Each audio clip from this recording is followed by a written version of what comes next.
Miss হবে না আপনার পছন্দের টিভি শো। দেখুন জি5 অ্যাপে একদম ফ্রি। আসামি তার নিজের বয়ানে বলেছিল যে সে রুদ্ররূপ সান্যালের কাছ থেকে এই রিভলভার পেয়েছে, কিন্তু তার কোনো প্রমাণ পাওয়া যায়নি। মহামান্য আদালতের কাছে আমি ক্ষমা প্রার্থী। ইওর অনার, রুদ্ররূপ সান্যালের অফিস থেকে এই রিভলভারটা উদ্ধার হয়েছে। এই রিভলভারটা একটা গোপন জায়গায় লুকানো ছিল। আমি এই রিভলভারটার ব্যালিস্টিক রিপোর্টও করিয়ে এনেছি। রিপোর্টে পরিষ্কার বলা আছে যে তমাল রায়চৌধুরীর দেহ থেকে যে গুলিটা পাওয়া গেছিল সেটা এই রিভলভারে। তমাল রায়চৌধুরীকে এই রিভলভার থেকে গুলি করা হয়েছিল।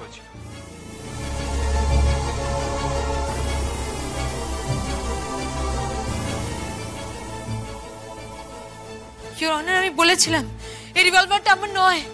আমি আপনাকে বলেছিলাম।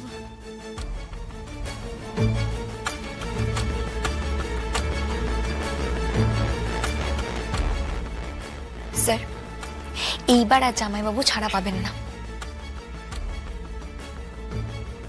রুদ্রদা, স্টেটমেন্ট দাও, ডিফেন্ড করো নিজেকে, না হলে কিন্তু সর্বনাশ হয়ে যাবে।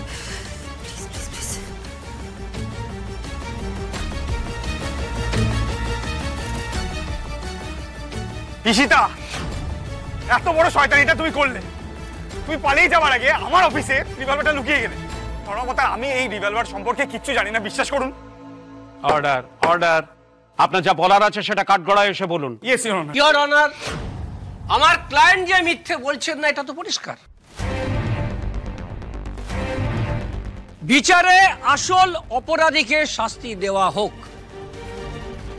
আমি আবারও আমার ক্লায়েন্টের শাস্তি কম করার জন্য আবেদন করছি। আপনি আপনার যুক্তি পরে পেশ করবেন আশিস বাবু। এই রিভলভারের রহস্যটা আগে আদালতে জানা দরকার। ইওর অনার,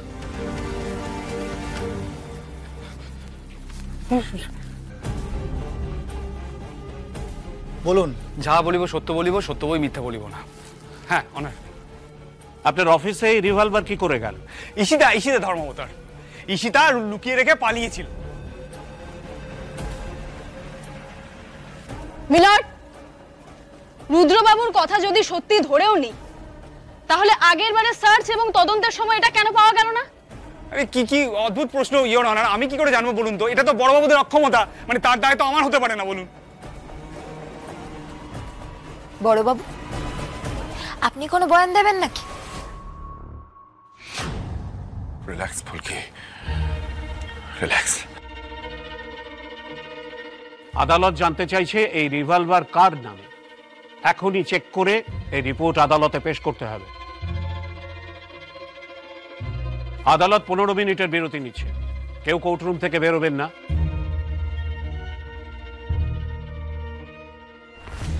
রুদ্ররূপ বাবু, আপনি কাঠগড়া থেকে নামতে পারেন। Thank you.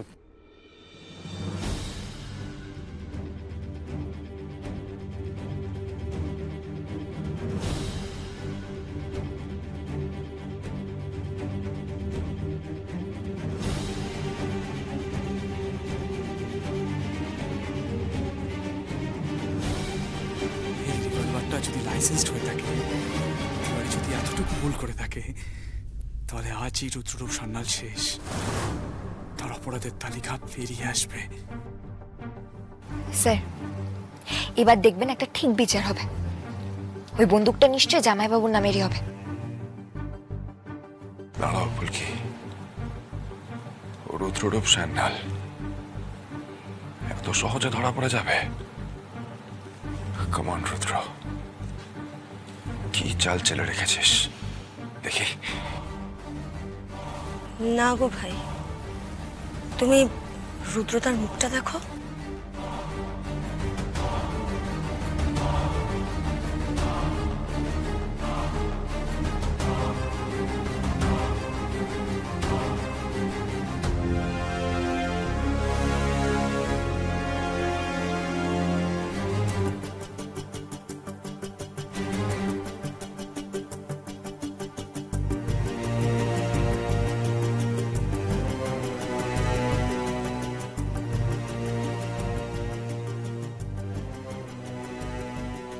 আগ্নেয়াস্ত্রের লাইসেন্সের তালিকা। এবার বোঝা যাবে দোষীকে।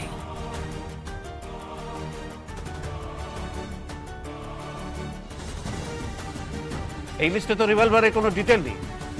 তার মানে এটা চোরাই রিভলভার, যার কোনো লাইসেন্স নেই। এই রিভলভার থেকে গুলি করা হয়েছিল।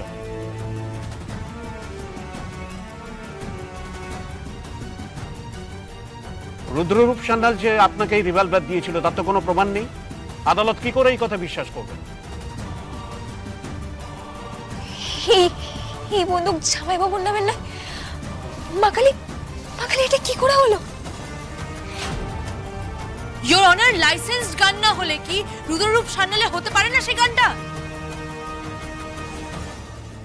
মিলর্ড, চোরা এই রিভলভার রুদ্রবাবুর অফিসে কি করে গেল? আমি মহামান্য আদালতের কাছে অ্যাপিল করছি এই ঘটনার পূর্ণ তদন্তের নির্দেশ দেওয়া হোক।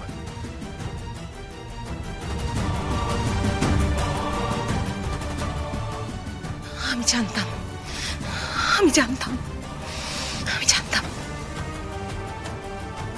তমালের বাবা, তোমার কি মনে হয় বলো তো, রুদ্র কি সবকিছুর সঙ্গে জড়িয়ে আছে? ও যদি জড়িয়ে নাই থাকবে তাহলে ওর অফিস থেকে বন্দুকটা পাওয়া গেল কেন? আর ঈশিতা বন্দুক পাবে কোথায়? আর ও তো এসেছিল সবাইকে পুড়িয়ে মারতে। আমার কি মনে হয় জানো, এই অবস্থায় ঈশিতা কোথায় মিথ্যে বলবে না। আদালত এতক্ষণ ধরে সমস্ত বিচার বিবেচনা, সাক্ষ্য প্রমাণ ইত্যাদি বিশ্লেষণ করে এই সিদ্ধান্তে উপনীত হয়েছে যে আসামি ঈশিতা রায়চৌধুরী খুবই জঘন্য অপরাধ করেছে।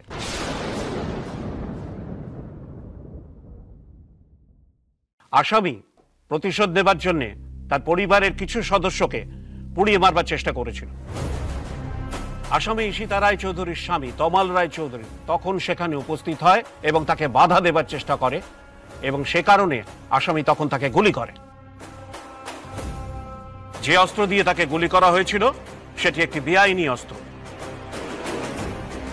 আসামি তার নিজের বয়ানে বলেছিল যে সে রুদ্ররূপ সান্যালের কাছ থেকে এই রিভলভার পেয়েছে, কিন্তু তার কোনো প্রমাণ পাওয়া যায়নি। তাই আদালত এ বিষয়ে আরো তদন্তের নির্দেশ দিচ্ছে। এই আদালত আসামি ঈশিতা রায়চৌধুরীকে তার স্বামী তমাল রায়চৌধুরীকে গুলি করার অভিযোগে এবং তার পরিবারের কিছু সদস্যকে পুড়িয়ে মারবার চেষ্টার অভিযোগে অভিযুক্ত করে 6 বছর সশ্রম কারাদণ্ডে দণ্ডিত করছে।